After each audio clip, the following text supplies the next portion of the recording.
It's the Full Court Press with Eric Frandsen and Jason Walker. Welcome back to the to the show that we're doing right now. Following the local teams, breaking down the biggest games with in-depth analysis and team interviews. There's going to be much higher expectations, sense of awareness of what we bring to the table. Join the show by calling into 435-752-1069 or text 435-339-0321. It's the Full Court Press. Sproles, hands up, yes! Caught! Touchdown, did he get it?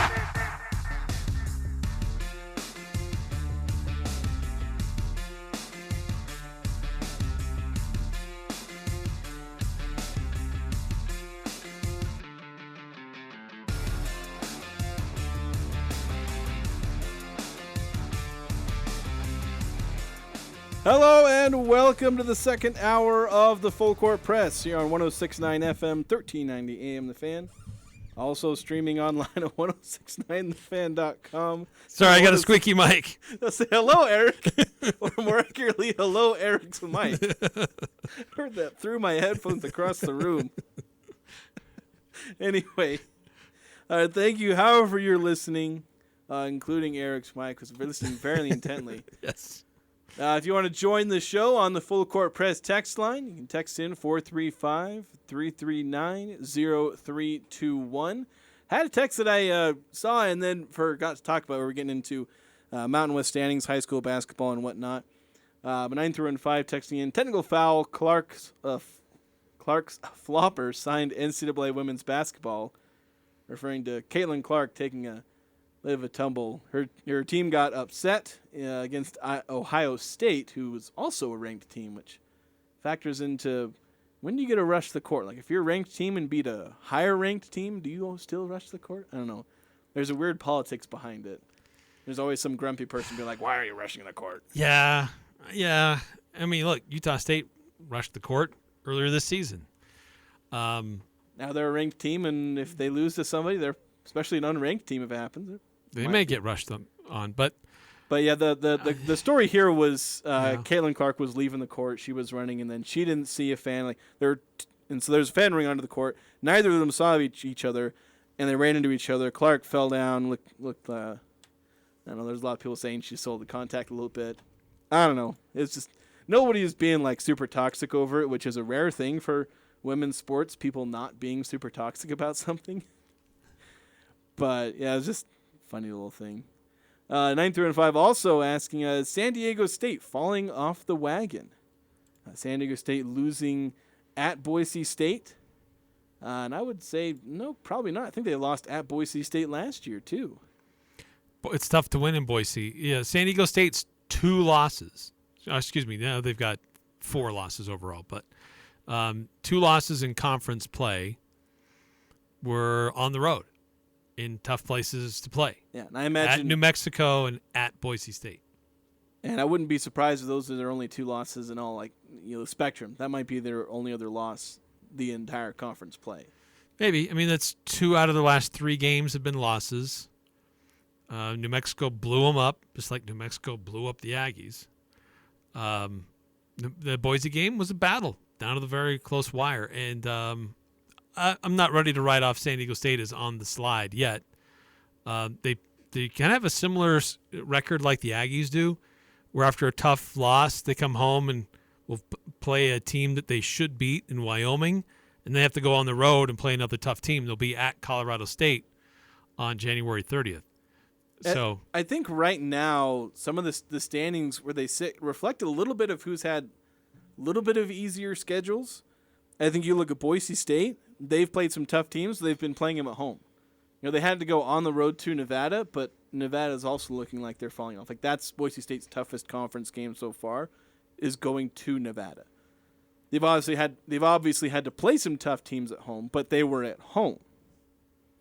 And they're gonna get Utah State at home, and it is very likely that Boise State comes out of this week 6-1, and Utah State will be sitting in second or third at 5-2. It's very possible that Boise State will then have to play a lot of road games on the back half of its schedule, and they're suddenly going to be facing all these teams they beat narrowly at home.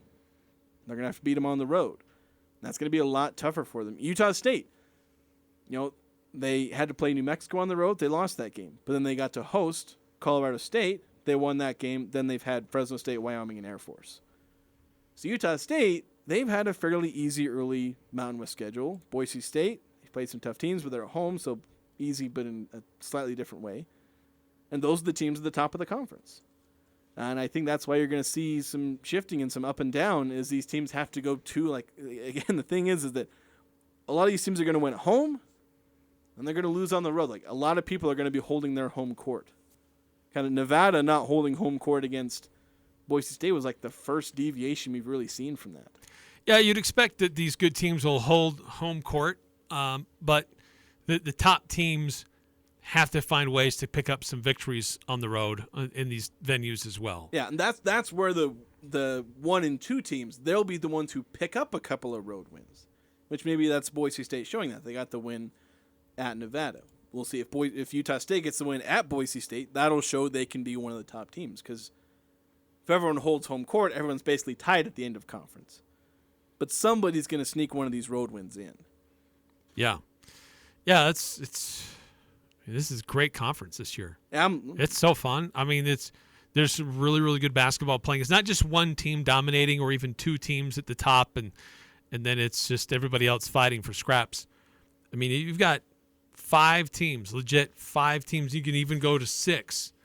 I know Nevada's kind of struggling right now, but you could go 6 teams where any given night. Well, and we saw what happened with Wyoming. Any given night, anybody in this league can win a game, regardless of where the venue is. So that's what makes this league so fun to pay attention to and watch every night. Yeah, it's one of the better conferences, top to bottom. Text coming in 6543. We were talking earlier about how many. It's going to be a recurring thing. Talking about 6-bid Mountain West 5-4. 6543 saying Mountain West will not get 4 tournament teams.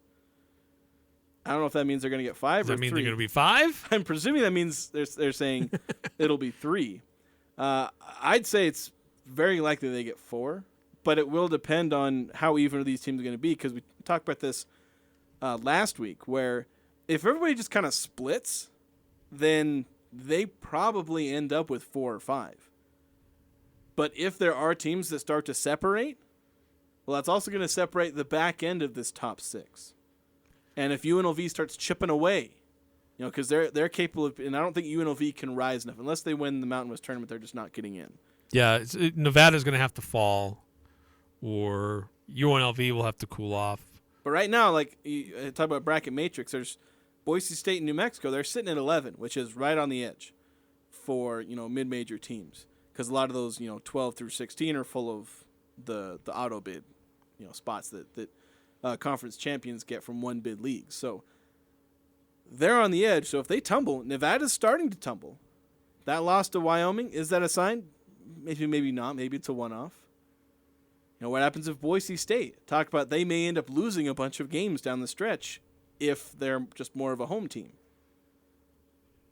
So, I don't know. Is it possible for those teams to fall off? It's possible. Like I say, for me, 3 is the minimum. Because it's very possible that you have a couple of teams fall off in conference play. It happened last year where we were talking about a 5-bid Mountain West. 2 teams fell off. UNLV and New Mexico just collapsed. Yeah. And New Mexico barely jumped in. This year, definitely better all around. They don't have the top-end team like San Diego State was so good. But from 1 to 6, this conference is more balanced. But it doesn't mean somebody can't just suddenly go through. Maybe they get injuries, or maybe they're just pretenders. But at this point, I think all these teams are legit, and they're going to cause problems for each other. But it's just going to come down to, does one team get 6 or 7 losses in conference play? Because that would probably send them out of the tournament. Yeah, it's the best case scenario, a bit of a round robin situation, where you've got your top teams who win at home, but maybe we'll have to win on the road, but they'll lose 1 or 2 here, but they have to beat to the other top teams. But then going to have to be some good teams that will continue to play well, but consistently lose to the top teams. So Nevada would have to be one that may have to be the sacrificial lamb where you look good on the net, but you can't beat the top teams, and that just helps them secure their positions. So that may be the case. UNLV, Nevada may be that's how it plays out. But, man, you can't take any game for granted, as Wyoming proved on Saturday. Yeah, definitely. And you feel like Utah State, maybe there's that one game where they just have a bad one and they end up losing. But yeah, maybe their worst loss is a quad 2 loss, and that's not that bad. Utah State doesn't have. Bad loss. No, sorry, they don't have a. They're both in the quad 1. Their bad loss is still a quad 1 loss. Yeah, Utah State doesn't have a bad loss. Right. That's just the thing. That's why they're 18th in the poll. When you're 17-2 and you have 2 losses that aren't even bad, they're quad 1 losses. Like, yeah, that's a good team on the road against good teams. Yeah. Want to shift focus toward the NFL. Really good divisional round. Last year's divisional round was spectacular.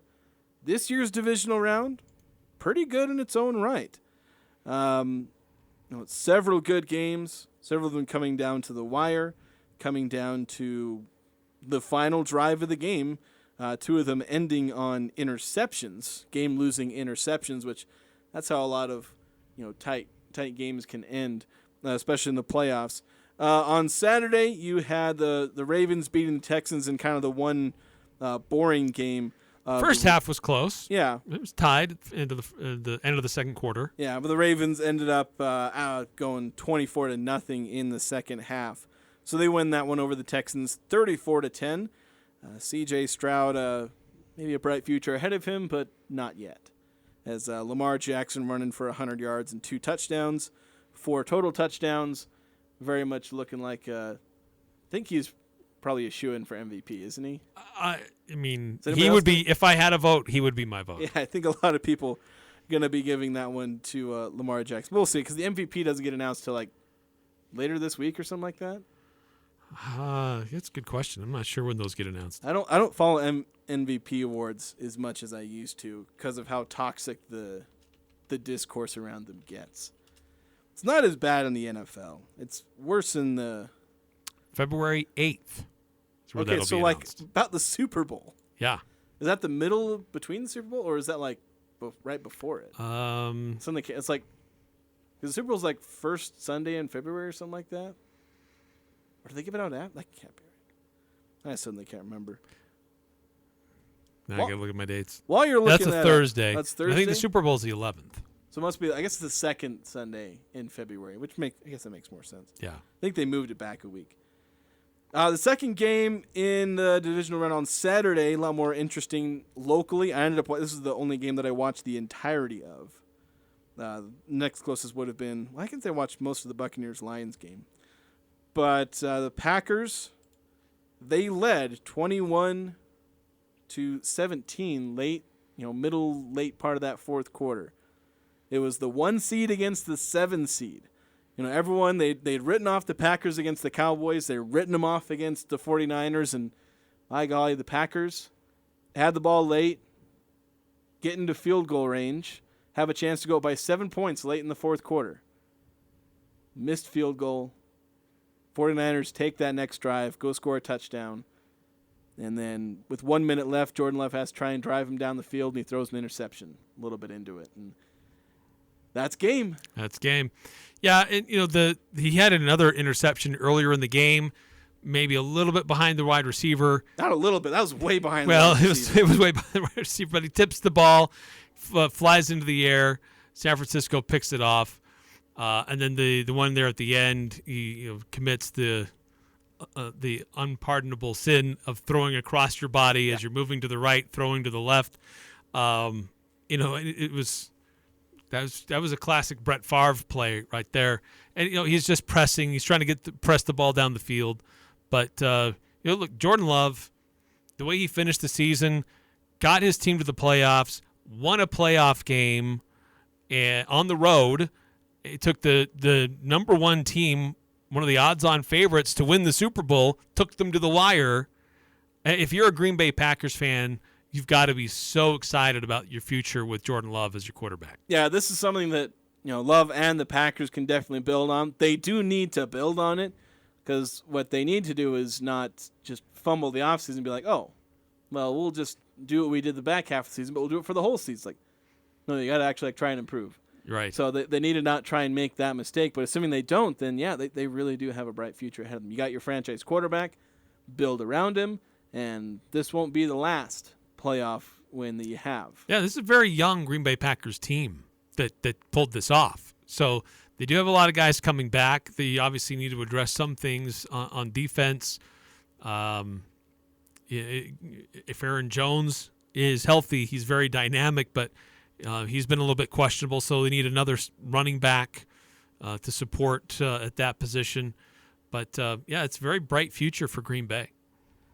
5879 bring up point from the game. So what about Green Bay not getting the spot on 4th and short in the QB sneak? Yeah, I don't know if you remember. Were you watching the... I did not see that. I think it was like the first half, I want to say. There were 2 instances where Green Bay got hosed on a spot. This QB sneak one was a little more justifiable. It was super close. But from some freeze frames and other things like that, it looked like Jordan Love probably got a first down on a 4th and short. They didn't even review it. The next time, I think it was Aaron Jones. They ended up reviewing it. Green Bay challenged it and got it, and it was like super obvious on replay. But yeah, that ended up being that was, I think, one of a couple of different instances where the Packers got deep into Green Bay territory and came up with no points. I think there were 3. There's at least 2. But I think 3 instances where they left points on the table, like, completely. Not just like settling for field goals. Like 3 trips that should have had points, you came up with nothing. Which, that's something you regret in the end. Right. That's those are errors you can't make when playing the number 1 seed in the conference. But yeah, I know there's some people that are upset about that, and justifiably so. Felt like a missed call. On Sunday, another doubleheader. And again, games that were decided by a single possession. Detroit hosting Tampa. This Tampa team is kind of found something with Baker Mayfield at quarterback. They've got some really experienced wide receivers, some great weapons.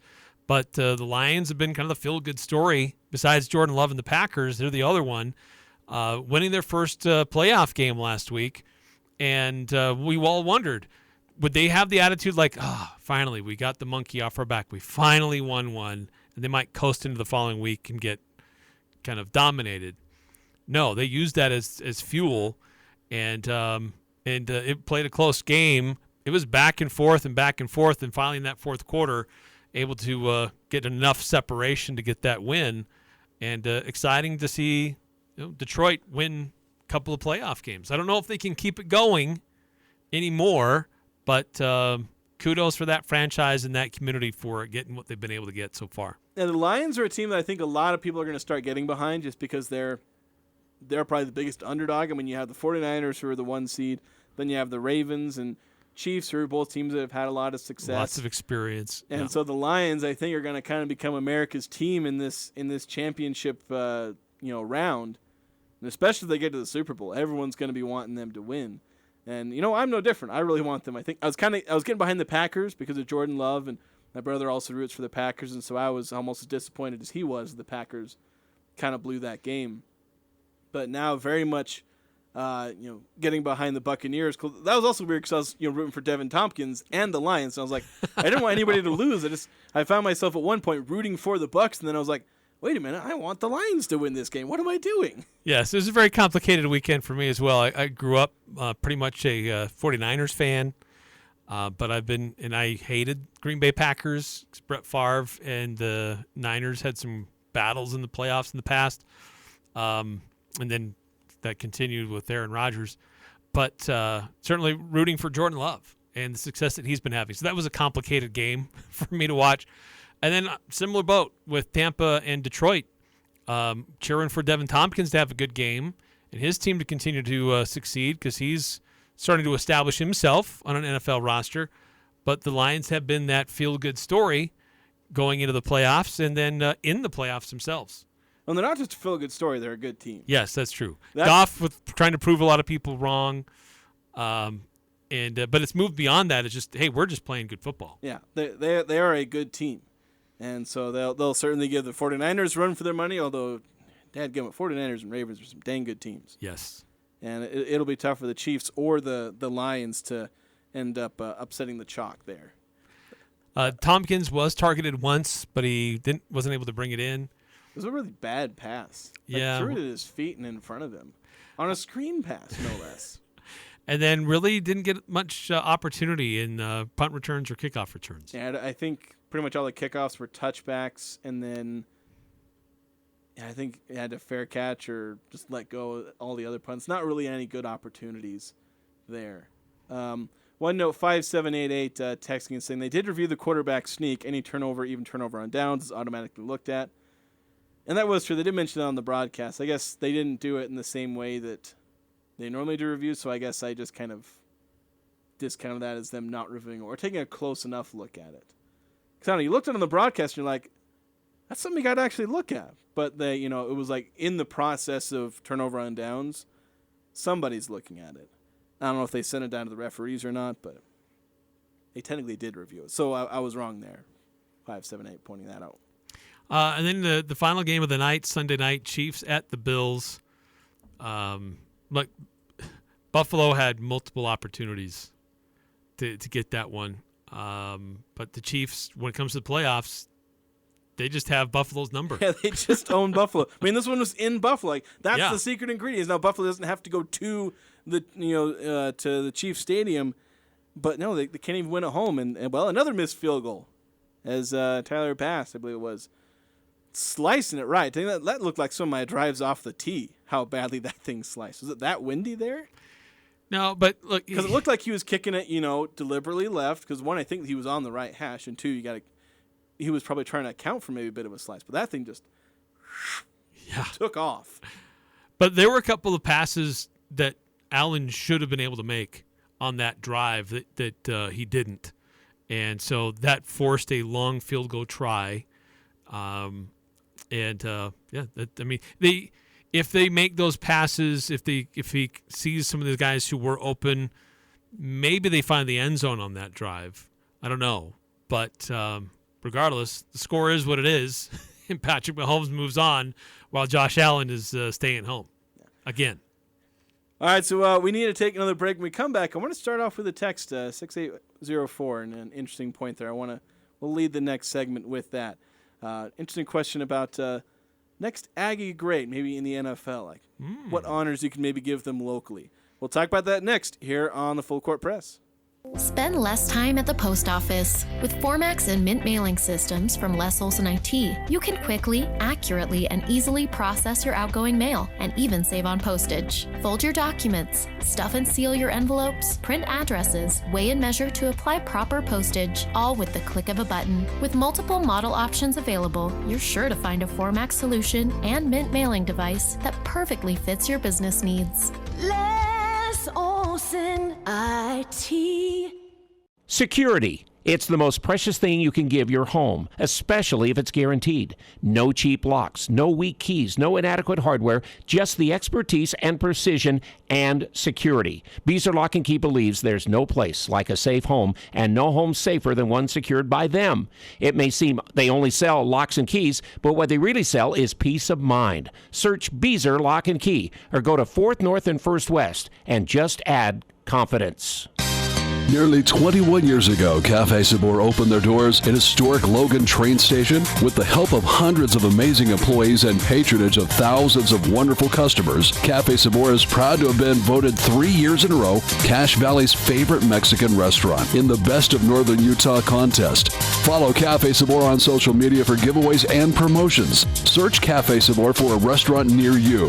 Thank you, Cache Valley, from your friends at Cafe Sabor. Every question is a great question at Adams Wealth Advisors. Do we have enough money for retirement? Can we finally plan that trip? With the ups and downs of the economy, are our portfolios recession-proof? This is Craig Adams. At Adams Wealth Advisors, we are here to help you receive peace of mind whether you've done a lot of planning or a little planning. Count on our team at Adams Wealth Advisors for honesty, professionalism, and integrity. Visit AdamsWealthAdvisors.com or call 752-1702 to schedule a time with an advisor today. Hello, Cache Valley. This is Tom Hale at Blue Sky Restoration, formerly ARS. Remember, got a mess? Call ARS. We want to let you know that here at Blue Sky, we still have the same great staff, we provide the same excellent service, and are ready to help you in your time of need with water mitigation, mold remediation, or a fire. From Blue Sky Restoration, thank you for trusting our staff and myself for over 35 years with your disaster needs, and we will continue to be here for you. The Dan Patrick Show. Dan Patrick. Yeah! You shouldn't have a college score in the NFL. Listen, when you just scored 0, I ain't gonna stop them boys from scoring. I'm not gonna stop them. You know, we was on the other side of it last week, and it felt a certain way. And hey, no apologies here. Okay, and no need to apologize. You're professionals. Score. The Dan Patrick Show. Dan and the Danettes and you. Weekday mornings from 7 to 10 on Sports Talk Radio, 106.9 FM, 1390 AM. The Fan. Join the show by calling 435-752-1069 or text 435-339-0321. It's the Full Court Press with Eric Frandsen and Jason Walker.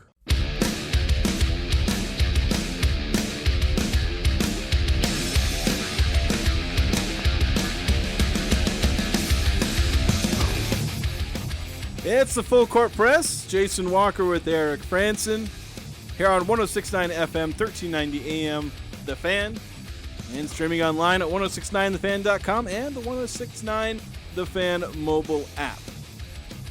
Been talking about the NFL divisional round, and a text that came in from 6804 I felt it was worth bumping into this next segment, asking, 6804 saying, so what's it going to take for the next great NFL player from USU to get a statue next to Merlin Olsen? Adding after that, Bobby Wagner might be close. And also, what would Jordan Love have to accomplish for him to be considered?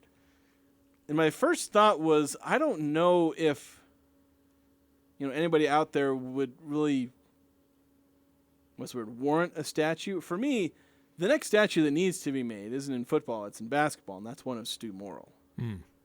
That's the next statue that needs to be put up. But the thing is that with Merlin Olsen, it was a combination of, one, what he did in college, like the best 2-3-year run in program history. They are ranked number 10 in one poll. He was the Outland Trophy winner. And I think he's a College Football Hall of Famer as well, isn't he? Yeah. So, you combine, it's not just that he went on to be an NFL Hall of Famer, it's that he was also a massive, impact to the college team when he was there. And I don't know if Bobby Wagner and Jordan Love can say the same about their careers. Jordan Love comes close because that obviously had the 11-2, 11-3 season, and rewrote the record books when he at the time. And I can't remember exactly how Utah State did during Bobby Wagner's years. On the tail end of his years is when Utah State had a great success under Gary Anderson. So it's either during 2011 and 2012. Yeah. So I guess so. It's not too bad for either of them. And so maybe, but I don't think either of them come to the same level as what Merlin Olsen did. But granted, Bobby Wagner is on a crash course with the NFL Hall of Fame, which would make him the second Hall of Famer in the NFL from Utah State. And if Jordan Love, it's really early. I'm not going to try and project anything. Right now, he's looking at a decent Pro Bowl, maybe one-time All-Pro career. We'll see if he exceeds that. But for me, Jordan Love, early to tell. Jordan Love would have to be like a multi-time Super Bowl winner, multiple-time All-Pro. Just about Pro Bowl, just about every single year. That's what you're looking to have Jordan Love. Basically a Hall of Fame career for a quarterback, which is kind of a higher standard in the quarterback position, just because of how much scrutiny is placed on that. Not that it's easy to get into the Hall of Fame as a linebacker, because there's also a lot of dang good linebackers. Right, you're right. Yeah, the thing with Merlin Olsen is outstanding collegiate career, a national award winner. All-American, then a tremendous professional career, and a tremendous post-football career as an analyst for the NFL. Obviously, he was an actor. He was an endorsement guy. He was in commercials. So he was in a lot of places. So Merlin Olsen was this larger-than-life figure, why he has a larger-than-life statue. Is there any current Aggie or more recent Aggie that is going to be on that same plane? I don't know. Maybe we'll see what Bobby Wagner does post-playing career, but I don't know that you build a statue for Bobby Wagner or Jordan Love at this point. Again, it's very early in Jordan Love's career, but Bobby Wagner has certainly had an incredible NFL career. Yeah, even with the assumption of him being a Hall of Famer, which I think most people can see that coming. Yeah, it's just, to me, statues are something that just needs to be really rare. Like, I don't know what Utah State does as far as honoring numbers or jerseys or players. I know there's a few players that are kind of up on the one side of the stadium. Maybe you put Bobby Wagner up there. But yeah, it's just, statues are for people that like define your program almost. Like for basketball, it's Wayne Estes and Stu Morrill. In football, it's Merlin Olsen, and like there's nobody else who comes up to that level. Like even as good as Bobby Wagner and as good as maybe Jordan Love could be, to where he'd be your most recognized alumni. A quarterback who's having a great career in the NFL. That brings a lot of attention. But it's different from what Merlin Olsen was. And I know it makes it trickier when you're talking about building statues for people like today, because they have to stand up to giants with whom we have like really inflated opinions of. Like we think of these people way back when as like basically gods. Right. And so they're up against this standard that they can't possibly meet. But I don't know. I'd probably say no. But you obviously have to find some kind of honor for the really great players who come out of your program, both who play really well in the program. Bobby Wagner played obviously really well when he was here, as did Jordan Love. They've both gone on to Jordan Love starting what looks like maybe a good career, and Bobby Wagner is coming toward the end of what's been a really great career. But even then, I don't know if you do it. Like I said, the only statue that needs to be forthcoming for Utah State is one of Stu Morrill.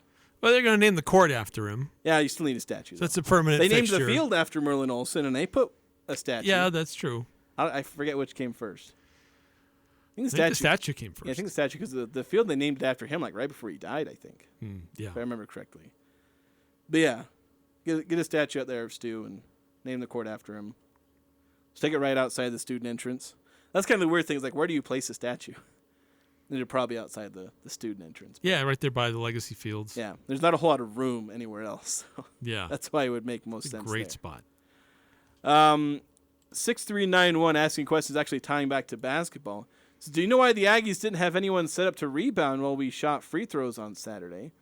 I've noticed we usually only have one guy, but on Saturday we usually didn't have anyone.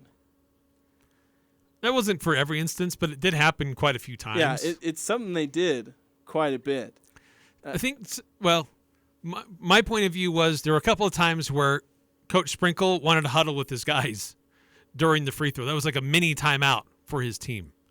And whoever was at the free throw line, it was basically, we trust that he's going to make at least one of these and probably two. So it's more important for us to huddle up and set up our defensive assignments here rather than try to secure the rebound for a second possession if necessary. Yeah, and it's interesting to talk because like you want to try and go after missed free throws when you have a chance, but you can also prioritize transition defense. Like a lot of teams will just completely forego going after offensive rebounds to get better transition defense. Sometimes teams will have the opposite idea where they crash the boards and maybe give up some transition defense. But yeah, it's something I think they've done a little bit more of. They've done it at other times throughout the season, as 6391 pointed out, but I don't know. It just seemed like something they decided to do a little bit more of, where they just leave Mason in there because he can be kind of slippery to get an offensive rebound. But they want Great all the way back. They don't leave him in,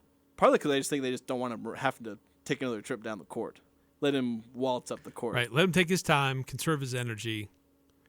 He's more valuable to be back on defense. Yeah. And he needs to preserve his strength. because he has to exert a lot of it on both ends. No need to make him trot up the court just for the chance of getting an offensive rebound. We're going to take another quick break here, actually. When we come back, I want to talk about the Utah Jazz. How things are going. 2 straight losses. So is it a little bit of panic? Are they going back to their old ways, or is it just a couple of close losses to good teams? We'll discuss that coming up next here on the Full Court Press.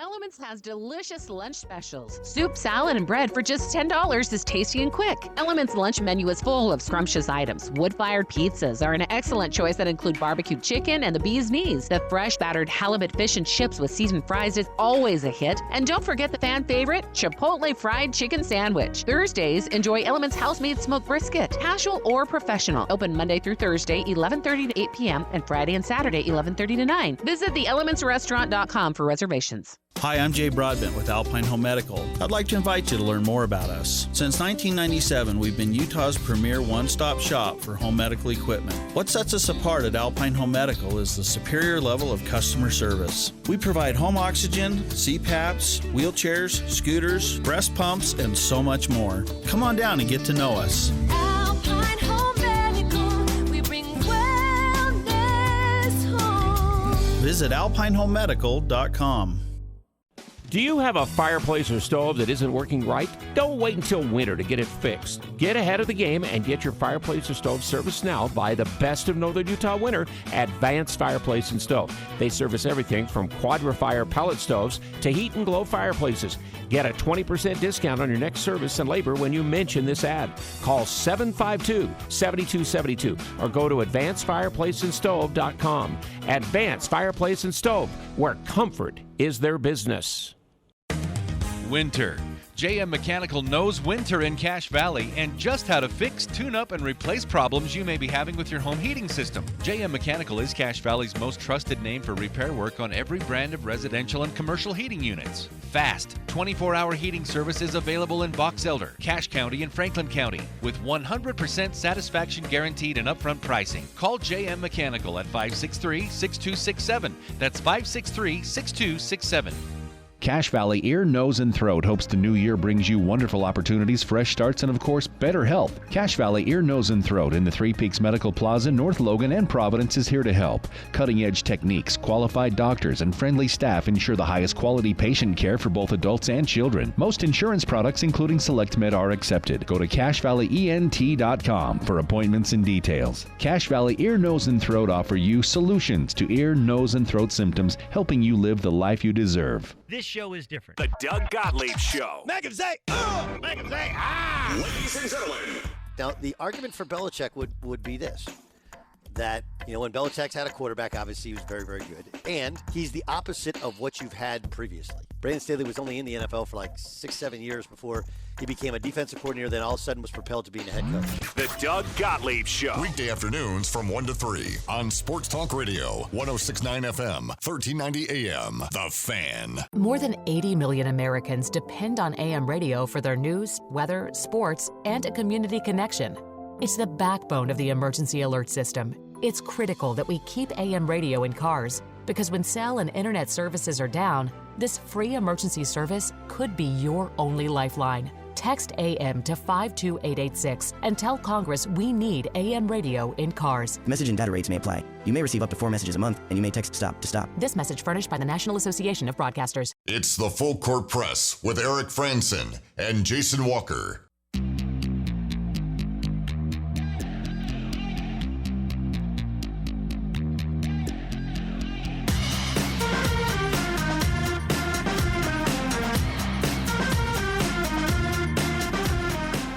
Welcome back to the Full Court Press, 106.9 FM, 1390 AM, The Fan. In progress, there's we're going to shift focus to the Utah Jazz, but I took notice of NBA game in progress. Jazz don't actually play until tomorrow when they play. I said it was the Pelicans, and now I'm doubting myself if that's actually who they're playing next.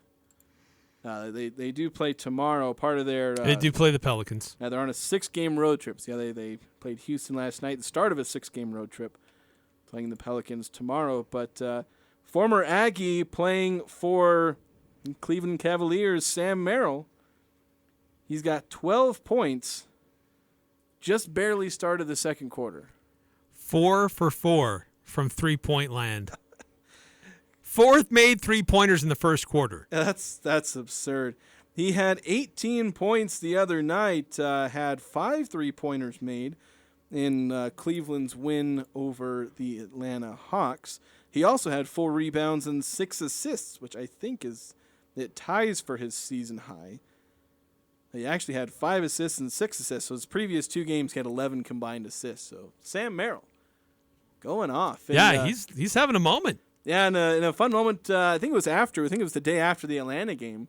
Donovan Mitchell, I think some of the effective on Twitter saying, "Good morning. Put Sam Merrill in the 3-point contest, please." Well, somebody had a GIF of Sam hitting a shot in the Mountain West Conference tournament. Didn't he put that in his tweet though? Is that the one that he put in there? I think or did he retweet that? I think he put. Well, maybe. Maybe I should go double check, but I thought that was just part of his tweet. Either way, there's a shot to turn into a GIF, or a GIF, if you will, of Sam Merrill hitting a big shot, 3-point shot in the Mountain West Conference tournament, and Donovan Mitchell advocating to get Sam Merrill into the 3-point shootout. Yeah, so he put that GIF in his GIF or GIF, whatever we're calling it, in his tweet, and it overlaid. There's the text that says "Sammy Buckets doesn't miss," and so what he officially put in there is he said, "Good morning, put Sam Merrill in the 3-point contest." 2 exclamation points at Sam Merrill 05. It's fun, man. It's awesome to see that happening. And it's possible. I know the 3-point contest tends to be one that stars are more willing to be in. Might be harder for a bench player to get in, but I mean, he's a volume 3-point shooter. This isn't a guy who comes in and hits a couple of 3-pointers. This is a guy who comes in and he just starts jacking 3-pointers. And you have to be on them. It's the archetype of the Kyle Korvers and the J.J. Redicks and the Danny Greens, and go down the list. Klay Thompson's going to be basically a Hall of Famer based off that. Just that thing alone. Yeah, that. So just this guy who can be an off-the-ball presence, and you have to chase them all over the court. They're not a threat to dribble and score or do much of passing, but there's a guy that's trying to be glued to their hip regardless because oh no, he's loose, and then he hits a 3 on you, right? With like no room because Sam He's got a quick release. Yeah, Sam is like his release has gotten quicker and quicker like throughout his college career, and then in the NBA I was like, it's even quicker than it used to be. He was already pretty quick, but he rises and fires like nobody's business. So. He's carving a niche for himself in the NBA as one of those really good shooters, who I think he can last based off that because it's a super valuable skill to be able to come in and just start draining 3-pointers. Yeah, Cleveland leads 43-22, and Sam leads all scorers. There he goes. He hit another one, or is he? No, he's the only player in double digits. Yeah, it's early second quarter. Yeah, and he's at 12 points. But he's not just doing that. He's doing a lot of other things, as you already said. He's getting rebounds. He's helping his teammates. He's improving his defense. He's improving his value on the court, which Cleveland needs. Frankly, they've had a couple of guys hurt, but they're still doing pretty good. I mean, Cleveland is currently in the 4th position in the Eastern Conference, so solid team that's been playing well despite a couple of different guys having injuries. But Cleveland's still in home court advantage right now if the playoffs started today. Yeah, the injuries opened the door for Sam Merrill to get more time, and he is certainly making the most of it. And as you mentioned, kind of the other things, the rebounding and defense in particular, and then also being able to hit some assists, which he's done the last couple of games. That's what can keep him from being a different team every year kind of journeyman, the guy that, good 3-point shooter. Then at the end of the year, they decide they don't want him. That can happen to some players. I know the J.J. Redicks and Kyle Korvers were still journeymen, but they spent 2 or 3 years, and then, they always had a home. Mm-hmm. Because they had a skill. It's just everyone's on the move a ton these days. Right. So the question is, can he become ingrained in the culture of that? And J.J. Redick was ingrained in the culture in L.A. for a while, and that's where he was for a long time. But then, he did eventually move around a lot later in his career, but even Kyle Korver had a decent home for a while in Atlanta. You're right. A few years in Utah and even a little bit in Cleveland, but so it's trying to avoid being the different team every year and like different team every 3 to 5 years. Right. And that's the kind of career you want, because you can get a little bit more money out of it. And then just obviously you're not constantly moving around, always finding a new home. Utah, as you mentioned earlier, losers of 2 in a row. Tough game against Oklahoma City. Played tough against one of the NBA's top teams, but just not enough for the Jazz. And then they go on the road to Houston, and Houston was more physical. They were the aggressors. And Utah kind of struggled with that a little bit. It was still a close game. Goes to overtime. Jazz have a shot. Jordan Clarkson has a great look at the very end. It just rims out. And Jazz have now lost 2 in a row. And they've dropped down to the 10th position, basically tied with the Los Angeles Lakers really at 9. But Jazz slipping a little bit. So did we enjoy the Jazz having a moment and they're starting to come back down to the mean, or just, you know what, this just happens when you're on the road and playing good teams? Eventually a loss will catch up to you. I think it's a little bit of both, because they're going from winning like 11 out of 13 games to, okay, this is going to be a team that's going to hover around 500 most of the rest of the way. And so losing 2 straight after winning, 6 straight, it's not like they're going to be on a complete collapse. But it has a chance to become a 5 or 6 game slide. They are on the road, and they're going to be facing teams that are, with Houston, that's a team that's technically below them right now, but it's, a decent middling team. They're going to be facing New Orleans, who New Orleans is just weird, because one day they're the best team in the NBA, and the next day they're just like, what are they? So I don't know how to figure out New Orleans. But New Orleans is favored by 6.5. Yeah, the Jazz have had some rough times against New Orleans in the past. Well, actually, I shouldn't say rough times. They beat them 2 games in a row earlier this year, so maybe the Jazz will have their number there. Washington, that's the team they should probably beat, and Charlotte maybe as well. Then, Brooklyn, New York, going to be tough teams. That'll round out the 6-game trip. But if they go on a bit of a slide, these are all teams they can definitely lose to.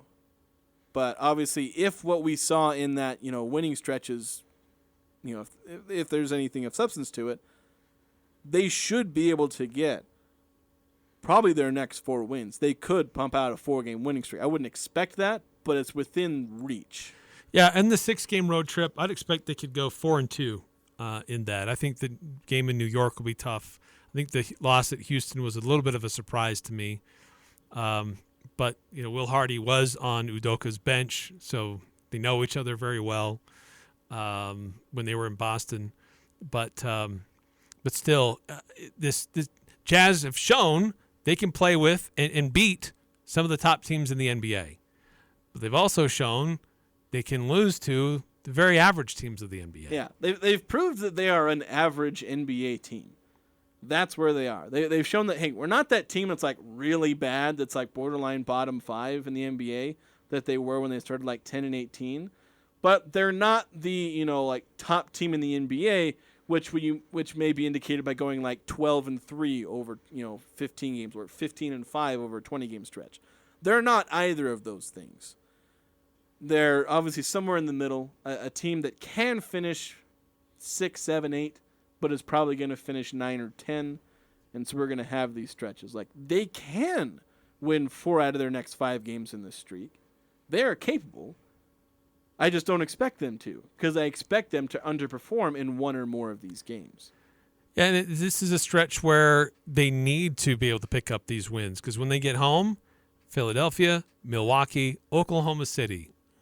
Yeah, that's where they definitely do need to, because bang, bang, bang. You don't want to be walking at the end of this road trip and suddenly you've lost like 5 out of 7 games, and then walk into 3 of the toughest teams you'll play this year, and maybe turn that into like 8 out of 10, 8 out of 11 that you've lost. But this is a stretch where we might start to see for real: are the Jazz buyers as the trade deadline approaches? Are they sellers, or are they just gonna let it ride? I think they're just sitters. They're just going to sit out the trade. I just don't see... Because they have an opportunity to sell high on Jordan Clarkson, Colin Sexton, Lauri Markkanen. But I think they're also discovering there's some players that we want as part of our core moving forward. They're selling high and nobody's going to buy. Nobody's getting Sexton or Clarkson for what the Jazz are selling them for. There's just not that market. Teams are really hesitant to give away their first-round picks unless they're part of a package deal for a really good player. But the Jazz are basically asking a first-round pick for Sexton or Clarkson. They're like, no, we're not going to send a first-round pick for a guy who's probably going to be their top bench player. Like, you don't send out first-round picks for bench players. Even if it's their key sixth man, they're not going to do that. And then the Jazz, there's not really anybody on the market the Jazz need to be chasing. Like DeJounte Murray over in Atlanta, that's like the one guy I think that makes some sense. But even then, do you want to mess up the flow that you've got? Yeah. So that you can have a decent second half of this season? I don't know. It's a question that we'll keep asking ourselves all the way through the trade deadline. But we do need to take another break. On the other side, Pick 6 results. Oh, yes. See who won Pick 6 from the things we tried to predict over the weekend. It's coming up next here on the Full Court Press. Don't get caught without power to your home or business. This is Tyler with Golden Spike Electric. We offer Generac backup generators to keep your home or business warm, avoiding frozen pipes, loss of valuable food, or even a flooded basement. Golden Spike Electric is certified and factory trained, so you know it will be installed right and properly maintained. Contact Golden Spike Electric so you'll never be without power again. Online at gsegenerators.com. We also service other brands, Golden Spike Electric and Generac, power you can count on.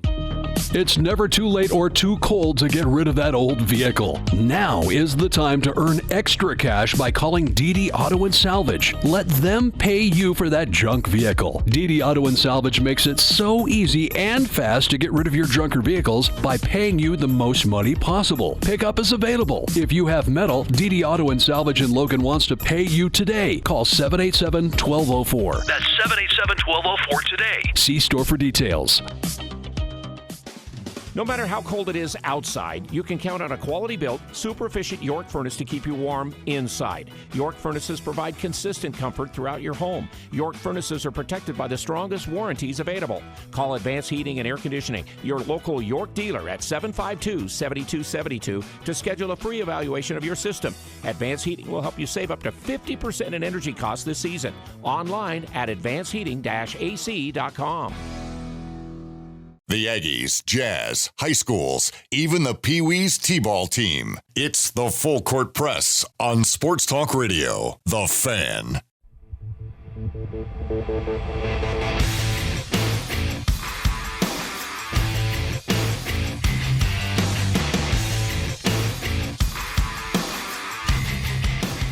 Crystal Vision is a 3-time gold medal winner in Best of Northern Utah. You can stop in today with your prescription and let Crystal Vision fit your glasses to you. If you're looking for glasses with character, Crystal Vision will take your current prescription and fit a pair of glasses to your style. They're on 14th North in Logan. All right, so we had Pick 6, these 6 things that we tried to predict over the weekend. I think we did it on Friday, but we were tabulating the results, and we normally do it on Thursday, but we had to, I think, push it. Because of problems on Thursday. Issues, yes. But let's go through the results here, starting with the 3 lines that I had. Talk about undefeated teams in Region 11. I was talking about region play, but I didn't really specify that because there's no undefeated teams. Yeah. But I think we both understood. Yeah. But I set the line at 1.5. There were 2 at the time, Bear River and Logan. I took the over, you took the under. Bear River lost, so there's only 1. So you got that one. Next one, combined all-purpose yards by Jordan Love and Deven Thompkins in the round of the playoffs over the weekend. I set the line at 280.5. You took the over, I took the under. They combined for 197. Jordan Love had 197 passing yards, 3 rushing yards, and Deven Thompkins had nothing. Yeah. Rough outing for Deven Thompkins. And then, so it's 1-1. And then Utah State 3-pointers made against Fresno State. I set the line at 6.5. We both fairly confidently took the over. Utah State only hit 5. So hit the under, but we both got it wrong. So we're still at 1-1. And then rebounding margin, Utah State against Fresno State. You set the line. Utah State with winning the rebounding battle by at least 5.5 rebounds. We both took the over. Which is a good pick because Utah State won the rebounding battle by 15. They crushed it, yes. 40-25. So we both got that one, so we're at 2-2. Then you had Utah State women's basketball against Boise State. You had Boise State winning by 20.5. And I decided to show faith and believe in Utah State. You chose Boise State. Boise State won by 35. So you got that one. And then so we come down to this one, see if I can tie you and send this to the tiebreaker. UNLV against Colorado State. You set the line Colorado State by 4.5. Colorado State won 78-55. They win, but don't cover. So you picked UNLV. I picked Colorado State. You won that one. Oh, look at that. So you win 4-2. I end the streak. My 2-week streak is over. In pick 6. I won the tiebreaker. So if I'd have tied that one, Ooh. 2 more points from Colorado State, and I would have won. It was close. Very close. So, yeah, because the other one was Boise State against San Diego State, which was another close one. The line was 1.5 for San Diego State, but Boise State won that one. So it was borderline.